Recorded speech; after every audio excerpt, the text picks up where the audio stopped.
الحمد لله رب العالمين والصلاة والسلام على رسوله الكريم وعلى آله وصحبه أجمعين ومن تبعهم بإحسان إلى يوم الدين. وبعد، اللهم صل على سيدنا ومولانا محمد وعلى آله وصحبه وبارك وسلم. عن عائشة رضي الله عنها قالت: قال رسول الله صلى الله عليه وسلم: الذي يقرأ القرآن وهو ماهر به مع السفرة الكرام البررة. متفق علیہ. انتہائی محترم شرکائے علم التجوید، السلام علیکم ورحمۃ اللہ وبرکاتہ. اللہ تعالیٰ کا فضل و احسان ہے کہ آج ہم 8ویں کلاس کے اندر موجود ہیں، اور اس سے پہلے ہم نے قرآن کریم کی تجوید کے حوالے سے بہت سے قواعد سیکھ لیے ہیں. میں نے آغاز گفتگو میں حضور نبی کریم صلی اللہ علیہ وآلہ وسلم کی ایک حدیث مبارکہ آپ کے سامنے پیش کی ہے، جسے ام المومنین حضرت عائشہ صدیقہ رضی اللہ تعالی عنہا نے روایت کیا ہے. حضرت عائشہ صدیقہ رضی اللہ تعالی عنہا خود بھی قرآن کریم کے ساتھ ایک بہت جیتا جاگتا تعلق رکھتی تھی، اور قرآن کریم کی تلاوت اور قرآن کے ساتھ تعلق کی مضبوطی ان کی شان میں بیان کی جاتی ہے. یہ انہی کا مقام ہے کہ اللہ رب العالمین نے ان کے بارے میں قرآن کریم کی آیات نازل کی، اور اسی طرح سے مختلف مواقع پہ جب کوئی حالات اور واقعات پیش آئے تو امت کی رہنمائی کا بھی سامان کیا. اس روایت میں نبی اکرم صلی اللہ علیہ وسلم نے ارشاد فرمایا ہے کہ جو شخص قرآن پڑھنے کا ماہر ہو وہ معزز اور نیک فرشتوں کے ساتھ ہوگا. اسی حدیث کا اگلا حصہ وہ بھی بڑا اہم ہے، اور ہمیں اس میں وہ بھی بڑی ایک رہنمائی دیتا ہے کہ آپ نے اس میں ارشاد فرمایا کہ جو شخص قرآن کو اٹک اٹک کر پڑھتا ہو اور اس پڑھنے میں اس کی مشقت آتی ہو تو اس کو دوہرا اجر ملے گا. اب آپ دیکھیے کہ قرآن کو پڑھنا اور قرآن کو پڑھنے میں مہارت حاصل کرنا، یہ اللہ تعالیٰ کے مقرب فرشتوں کا ساتھ حاصل کرنے کا ایک ذریعہ ہے جو نبی اکرم صلی اللہ علیہ وسلم نے فرمایا ہے. اور پھر اسی طرح جو قرآن کو پڑھنے کی مہارت حاصل کرنے میں مشقت اٹھاتا ہو، محنت کرتا ہو، لیکن اس محنت کے نتیجے میں قرآن ٹھیک طرح سے پڑھ بھی نہ پاتا ہو، اس میں اس کو اٹک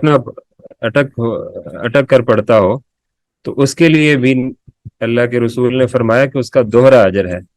ایک اجر اس کو قرآن پڑھنے پر حاصل ہوگا، اور دوسرا اس مشقت کا کہ قرآن کی اس تلاوت کو بہتر انداز میں کرنے کے لیے جو مشقت وہ اٹھاتا ہے تو اس پر اس کو اس کا اجر ملے گا. تو یہ اجر و ثواب کا معاملہ بھی ہے، یہ رفعت و بلندی کا معاملہ بھی ہے، یہ اللہ تعالیٰ کے مقرب بندوں میں شامل ہونے کا ذریعہ بھی ہے، فرشتوں کا ساتھ بھی اس سے نصیب ہوتا ہے. تو اس کے لیے جو محنت درکار ہے ہمیں مل جل کر اس محنت کو کرنا چاہیے، کوشش کرنی چاہیے، اور اسی محنت کے لیے، اسی کوشش کے لیے یہ کلاس جو ہے یہ الحمدللہ کامیابی سے جاری ہے. اللہ رب العالمین سے دعا ہے کہ وہ ہمیں قرآن کریم ٹھیک انداز میں پڑھنے، اس کا حرف بحرف بہتر مخارج کے ساتھ ادا کرنے، اور اس کے نتیجے میں جتنے بھی درجات ہیں، جتنا بھی ثواب ہے، اس ثواب کو اپنے دامن میں سمیٹنے کی توفیق عطا فرمائے. آج انشاءاللہ العزیز ہم 3 اسباق پڑھیں گے.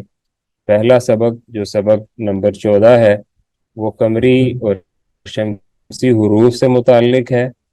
اس سے پہلے ہم نے مخارج تفصیل کے ساتھ پڑھ لیے ہیں، اور 29 حروف کے مخارج پہلے ہو چکی ہے. اب کچھ حروف ہیں جو قمری ہیں اور کچھ ہیں جو شمسی ہیں، ان کے بارے میں پڑھیں گے. اس کے بعد ادغام، اور اس کے بعد نون کتنی. تو یہ 3 اسباق انشاءاللہ العزیز آج حافظ شہزاد الحسن صاحب پڑھائیں گے. ان سے گزارش ہے کہ وہ آج کا سبق شروع کریں. سبق نمبر 14، حروف قمری اور حروف شمسی. قمر چاند کو کہا جاتا ہے، شمس سورج کو کہا جاتا ہے. قمری چاند والے حروف، شمسی سورج والے حروف. یہاں پہ ایک بات سمجھنے والی ہے، جس طرح رات کو چاند کی روشنی میں ستارے یعنی رات کو ستارے نظر آتے ہیں، اسی طرح لام نظر آئے گا، لام کی آواز آئے گی. جس طرح دن میں ستارے چھپ جاتے ہیں، اسی طرح لام کی آواز بھی چھپ جائے گی. اب دیکھتے ہیں کون سے حروف میں لام کی آواز آتی ہے اور کون سے حروف میں لام کی آواز نہیں آتی. لام سے مراد ال کا لام. اس لام کو لام تعریف بھی کہا جاتا ہے. الف لام جو ہوتا ہے نا، ال حمزہ زبر لام، ال، اس لام کو لام تعریف بھی کہا جاتا ہے. یہ الفاظ کے شروع میں آتا ہے، مثلا الحمد، الرحمن.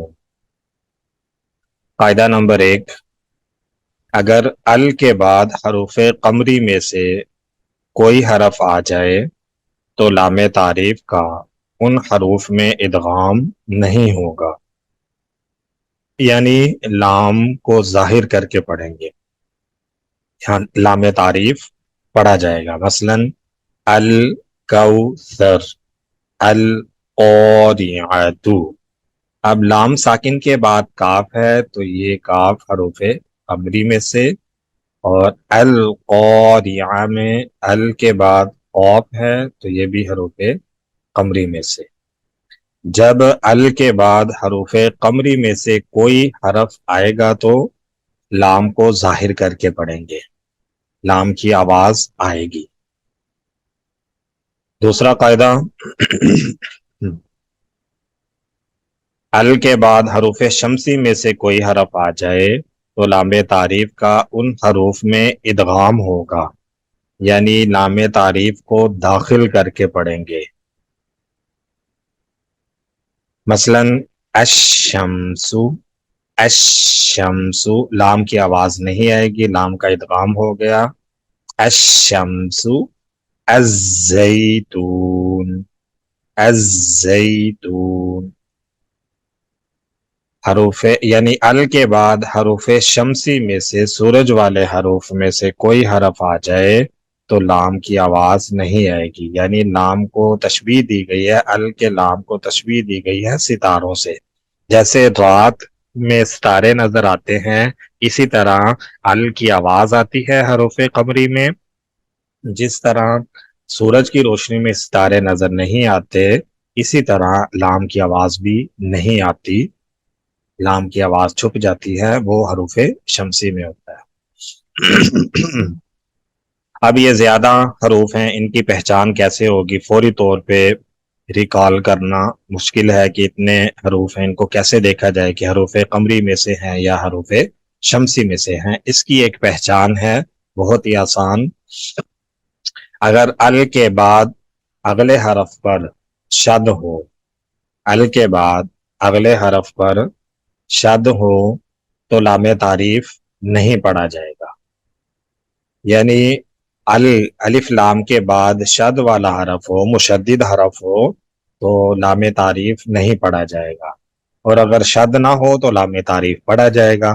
جیسے الشمس، الف لام کے بعد مشدد حرف ہے تو لام کی آواز داخل ہو گئی، لام کی آواز نہیں آئے گی. الشمس.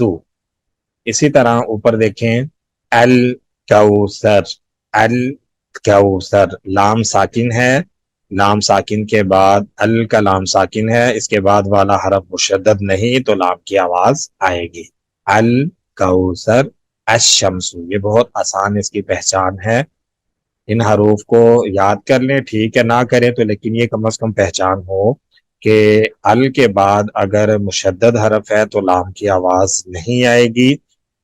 ال یعنی اگر لام ساکن ہے تو پھر لام کی آواز آئے گی.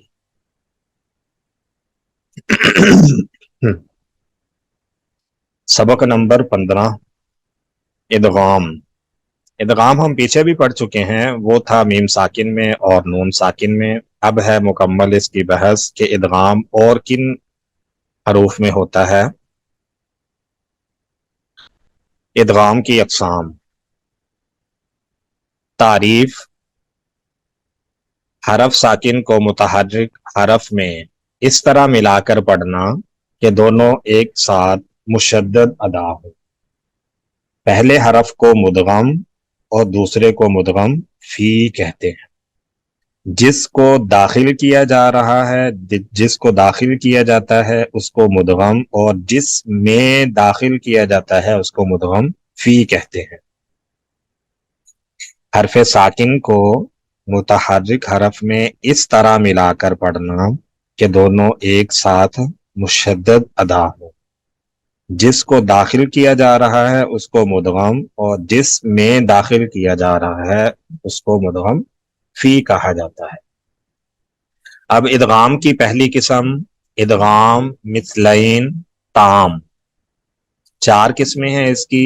پہلی قسم ادغام مثلین تام. ادغام داخل کرنا، ایک حرف کو دوسرے حرف میں داخل کرنا. مثلین ایک جیسے حروف کو، مثلین ایک جیسے حروف کو، تام مکمل طور پر.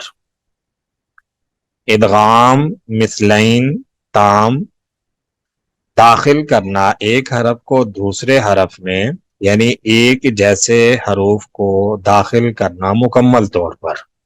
اس کا کیا مطلب ہوا؟ ایک جیسے حروف کو مکمل طور پر داخل کرنا، اس کا نام ہے ادغام مثلین تام. جبکہ مدغم اور مدغم فی دونوں ایک حرف ہوں. پہلی قسم کیا ہے؟ ادغام مثلین تام. مدغم اور مدغم فی یعنی جس کو داخل کیا جا رہا ہے اور جس میں داخل کیا جا رہا ہے دونوں ایک حرف ہوں. یہ ادغام ہمیشہ تام ہی ہوتا ہے، یعنی مکمل طور پر ادغام ہوتا ہے. اگر ایک جیسے حرف ہوں، پہلا ساکن ہو دوسرا متحرک ہو، تو وہاں پر یہ قسم پائی جاتی ہے. وہاں پہ مکمل طور پر پہلے حرف کو دوسرے حرف میں داخل کیا جاتا ہے. جیسے اذ ذہب، اذ ذہب. اب یہاں پہ ایک ذال ہے ساکن اور 2 ذال ہیں یہ شد والی. شد والا حرف 2 بار پڑھا جاتا ہے. یہاں پہ 3 ذال ہیں، تو قاعدہ یہ ہے جہاں پہ 3 حروف اکٹھے آئے وہاں پہ ادغام مثلین تام ہوتا ہے. پہلا حرف ساکن دوسرا متحرک، پہلے کو دوسرے میں داخل کر دیتے ہیں، یعنی اس کو 2 بنا کے پڑھتے ہیں. اذ ذہب، اس کو الگ الگ نہیں پڑھیں گے. اذ ذہب ایسے نہیں کریں گے. اذ ذہب مکمل طور پہ ادغام کریں گے. اگلی مثال میں دیکھیں ان نعبد، ان نعبد. اب نون ساکن ہے اور دوسرا حرف متحرک ہے، پہلے کو دوسرے میں مکمل طور پر داخل کریں گے گنا کرتے ہوئے. یہاں پہ ویسے بھی ادغام کی شرط پائی جا رہی ہے. نون ساکن کے بعد نون ادغام کریں گے، گنا کریں گے. ان نعبد. اسی طرح آگے دیکھیں یدرککم، یدرککم. کاف اور کاف دونوں ایک ہی مخرج کے حروف ہیں. پہلا ساکن ہے، شرط بھی پائی جا رہی ہے. دوسرا متحرک ہے، پہلے کو دوسرے میں مکمل طور پر داخل کریں گے تو کیا بن جائے گا؟ یدرککم. رک کم الگ سے نہیں پڑھیں گے، یدرککم ایک بنا کے پڑھیں گے مشدد حرف کی طرح. ادغام کی دوسری قسم ادغام متجانسین تام. ادغام کا مطلب داخل کرنا متجانسین ایک مخرج کے حروف کو تام مکمل طور پر. کیا مطلب ہوا؟ کہ ایک ہی مخرج کے 2 حروف کو داخل کرنا مکمل طور پر. مدغم اور مدغم فی. مدغم جس کو داخل کیا جا رہا ہے، مدغم فی جس میں داخل کیا جا رہا ہے، دونوں ایک ہی مخرج کے دو حروف ہوں اور پہلے حرف کی آواز بالکل بھی باقی نہ رہے، پہلے بالکل بھی آواز باقی نہ رہے پہلے حرف کی. جیسے قد تبینا، قد تبینا. اب یہاں پہ دیکھا جائے تو دال میں صفت قلقلہ پائی جاتی ہے، دیکھنے میں ہے یعنی کہ قد تبینا، لیکن اس قاعدے کے مطابق دال میں جو قلقلہ ہے وہ ختم ہو جائے گا. قلقلہ یعنی سختی سے پڑھنا. 5 حروف میں صفت قلقلہ پائی جاتی ہے جن کا مجموعہ قطب جدن ہے. با، جیم، دال، تو، قوف، یہ 5 حروف ہیں جن میں حروف قلقلہ صفت قلقلہ پائی جاتی ہے. تو دال حروف قلقلہ میں سے ہے تو یہاں پہ صفت قلقلہ ختم ہو جائے گی. دال کو مکمل طور پر، تام مکمل طور پر، متجانسین ایک ہی مخرج کے. دیکھیں دال اور تا دونوں ایک ہی مخرج کے ہیں. زبان کی نوک ثنایا اولیاء کے مسوڑوں سے لگے تو 3 حروف ادا ہوتے ہیں، تا، دال، قو. اب دال اور تا دونوں ایک ہی مخرج کے ہیں تو کیا کریں گے؟ مکمل طور پر ادغام کریں گے، پہلے کو دوسرے میں مکمل طور پر داخل کر دیں گے. قد تبینا ہے لیکن اس قاعدے کے مطابق کیا ہوگا؟ قد تبینا، قد تبینا. دال کو مکمل طور پر داخل کریں گے. اسی طرح ہے اذ ظلموا، اذ ظلموا. ذال اور ظا دونوں ایک ہی مخرج کے ہیں. زبان کی نوک ثنایا اولیاء کے سرے پہ لگے، کنارے پہ لگے تو 3 حروف ادا ہوتے ہیں، ذا، ظا، ذال، ظا اور ثا. تینوں ایک ہی جگہ سے ادا ہوتے ہیں. یہاں پر ذال اور ظا دونوں ایک ہی مخرج کے ہیں تو پہلے کو دوسرے میں مکمل طور پر داخل کر دیں گے. یہاں پہ الگ سے ذال نہیں پڑھیں گے، اذ ظلموا نہیں کریں گے، موٹا ہی پڑھیں گے. اذ ظلموا، اذ ظلموا، یعنی ظا کو موٹا ادا کریں گے، ذال مکمل طور پر اس میں داخل ہو جائے گی، جبکہ ذال جو ہے وہ باریک پڑی جاتی ہے، اس کو مکمل طور پر داخل کر دیں گے. اذ ظلموا. ادغام کی تیسری قسم ادغام متجانسین ناقص، یہ اسی کی دوسری قسم ہے. متجانسین کی ادغام داخل کرنا متجانسین ایک ہی مخرج کے حروف کو، ایک ہی مخرج کے 2 حروف کو داخل کرنا ناقص، نامکمل طور پر. اوپر والے میں تھا مکمل طور پر داخل کرنا اور اس میں ہے نامکمل طور پر داخل کرنا. مدغم اور مدغم فی دونوں ایک ہی مخرج کے 2 حروف ہوں مگر پہلے حرف کی کچھ آواز باقی رہے. اس میں تھوڑا سا فرق ہے. اوپر والے میں تھا کہ پہلے حرف کی آواز بالکل باقی نہ رہے، پہلے حرف کی آواز بالکل مکمل طور پر داخل ہو جائے دوسرے میں. اب یہاں پہ ادغام متجانسین ناقص میں یہ بتایا گیا ہے کہ پہلے حرف کی آواز بالکل باقی یعنی کہ بالکل ختم نہ ہو، کچھ آواز باقی رہے. اب دیکھتے ہیں کون سی آواز باقی رہتی ہے. جیسے باسط، باسط، یہاں پہ طا کی صفت استعلاء اور صفت اتباق کو باقی رکھیں گے. اب ان کا کیا مطلب؟ صفت استعلاء اور اتباق. صفت استعلاء کا مطلب کہ جن حروف میں صفت استعلاء پائی جاتی ہے ان حروف کی ادائیگی میں زبان کی جڑ کو اوپر اٹھائیں گے، بلند کریں گے. استعلاء کا مطلب بلند. تو موٹے حروف میں یہ صفت پائی جاتی ہے تو ان حروف کی ادائیگی میں جو ہے نا وہ زبان کی جڑ کو بلند کریں گے. اب اتباع کا مطلب ہے ملانا. اب زبان کے درمیان کو اوپر تالو کی طرف ملائیں گے. زبان کا درمیان، اتباع کا مطلب ہے ملانا، کس کو ملانا؟ زبان کا جو درمیان ہے، زبان کا سینٹر اوپر تالو کی طرف اٹھائیں گے، ملائیں گے تو یہ صفت باقی رہے گی، اس میں قلقلہ نہیں ہوگا، یعنی طا میں صفت قلقلہ پائی جاتی ہے لیکن قلقلہ نہیں کریں گے، ہم صرف اس کو موٹا پڑھیں گے پہلے، پھر تا کو باریک پڑھیں گے، سین کو پہلے طا کے ساتھ موٹا کر کے ملائیں گے، سین باریک ہوگا، طا موٹا، بیسط، صفت قلقلہ کو نکال دیں گے، اگر صفت قلقلہ داخل کریں بیسط ہو وہ غلط ہوگا، تو کیا کریں گے؟ ہم اس کو داخل کریں گے، ادغام کریں گے۔ کون سا ادغام؟ ادغام متجانسین ناقص، مکمل طور پہ ادغام نہیں ہوگا، صفت استعلاء اور صفت اتباق باقی رہے گی۔ تو اس صفت استعلاء اور اتباق کیا ہے کہ زبان کی جڑ اور زبان کے درمیان کو اوپر اٹھائیں گے، زبان کی جڑ کو اوپر بلند کریں گے، زبان کے درمیان کو بھی اوپر اٹھائیں گے، جس کی وجہ سے یہ موٹا پڑا جائے گا تو پھر یہ ادغام متجانسین ناقص ادا ہوگا۔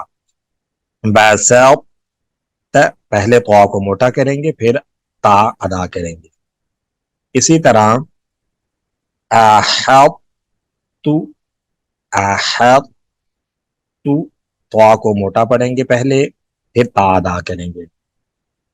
اگلی مثال میں ما فوت تم، صفت قلقلہ کو ختم کریں گے، باقی تمام صفات اسی طرح پائی جائیں گی۔ ما فوت تم، اگلے لفظ میں ما فوت تو، ما فوت تو، پہلے طا کو ادا کریں گے موٹا پھر تا کو باریک ادا کریں گے۔ یہ ادغام صرف 4 الفاظ میں ہی ہوتا ہے، پورے قرآن پاک میں صرف اس ادغام کی یہی 4 مثالیں ہیں۔ ان 4 مثالوں میں طا کو موٹا پڑھیں گے پھر تا ادا کریں گے، یہ 4 الفاظ ہیں، انہی 4 الفاظ میں یہ ادغام پایا جاتا ہے۔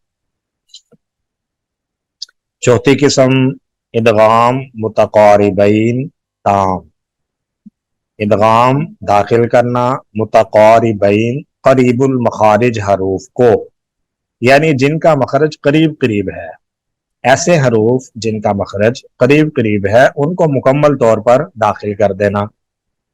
اب کون کون سے حروف ہیں جن کا مخرج قریب قریب ہے؟ جیسے قوف اور کاف بالکل قریب قریب مخرج ہے، ذرا سا فرق ہے۔ لام اور را دانتوں کا فرق ہے، صرف جگہ وہی ہے۔ زبان کا کنارہ لام کے مخرج میں 4 دانتوں پہ لگتی ہے، را کے مخرج میں 2 دانتوں پہ لگتی ہے، یہ قریب المخارج ہیں۔ ایسے حروف کو کیا کرنا ہے؟ مکمل طور پر داخل کر دینا ہے۔ مدغم اور مدغم فی الگ الگ مخرج کے حروف ہوں اور پہلے حرف کی آواز بالکل باقی نہ رہے، اس میں بھی آواز باقی نہیں رہے گی، اس میں بھی آواز ختم ہو جائے گی، اس میں بھی آواز ختم ہو جائے گی۔ جیسے دیکھیں اس کی مثال ہے قربی، قربی، لام ساکن آگے را متحرک، لام کو را میں مکمل طور پر داخل کریں گے۔ قربی، قل ربی نہیں پڑھیں گے، یہاں پہ ادغام کریں گے قربی۔ اسی طرح اگلی مثال میں علم نخلقکم، قاف اور کاف کا مخرج بالکل قریب ہے تو کیا کریں گے؟ یہاں پہ بھی ادغام کریں گے علم نخلقکم، لوکو کم قلقلہ ہو رہا ہے، یہاں پہ قلقلہ نہیں کریں گے، مکمل طور پر داخل کر دیں گے علم نخلقکم۔ جی، اس سبق میں ہم نے پڑھا ادغام کی اقسام۔ ادغام کی 4 قسمیں ہیں۔ پہلی قسم ادغام مثلین تام، ادغام یعنی ایک جیسے حروف کو مکمل طور پر داخل کرنا، ان کی مثالیں یہ ہیں اذهب، ان نعبد، یدرککم۔ دوسری قسم ادغام متجانسین تام، ایک مخرج کے حروف کو مکمل طور پر داخل کرنا، جیسے قد تبین اذ ظلموا۔ تیسری قسم ہے ادغام متجانسین ناقص ایک ہی مخرج کے دو حروف کو نامکمل طور پر داخل کرنا۔ ان کی یہ چار الفاظ ہیں پورے قرآن پاک میں، انہی چار الفاظ میں ادغام پایا جاتا ہے۔ بسط، پہلے پا کو ادا کریں گے موٹا، پھر تا، بسط، احط، ما فوضتم، ما فوضتم۔ چوتھی قسم ادغام کی، ادغام متقاربین تام، قریب المخارج کے دو حروف کو مکمل طور پر داخل کرنا۔ متقاربین، قریب المخارج کے دو حروف کو مکمل طور پر داخل کرنا، جیسے ربی، لام کو مکمل طور پر داخل کریں گے را میں، علم نخلقکم۔ الحمدللہ ہم نے آج 8ویں کلاس کے اندر 15 اسباق مکمل پڑھ لیے ہیں، اور یہ جو آج اسباق ہم نے پڑھے ہیں یہ قرآن کریم کا حسن دوبالا کرنے کے لیے بہت ضروری ہے کہ ہم ان قواعد کو بھی بہت اچھی طرح سمجھیں، اور ضروری نہیں ہے کہ ان قواعد کے نام ہمیں یاد ہوں، ضروری یہ ہے کہ ان قواعد کا جو عمل ہے، جو اس کی پریکٹس ہے، وہ ہم ضرور کریں تاکہ یہ مستحکم ہو جائیں، مضبوط ہو جائیں، اور ہم ان کو ٹھیک انداز میں جب بھی قرآن پڑھیں تو اسی انداز میں پڑھیں جیسے کہ یہ قواعد کا مطلوب ہے۔ اللہ تعالی ہمیں قرآن کریم کو ٹھیک انداز میں پڑھنے اور قرآن کریم کے ذریعے سے اپنی دنیا اور آخرت سنوارنے کی توفیق عطا فرمائے۔ وآخر دعوانا ان الحمد للہ رب العالمین، والسلام علیکم ورحمۃ اللہ وبرکاتہ۔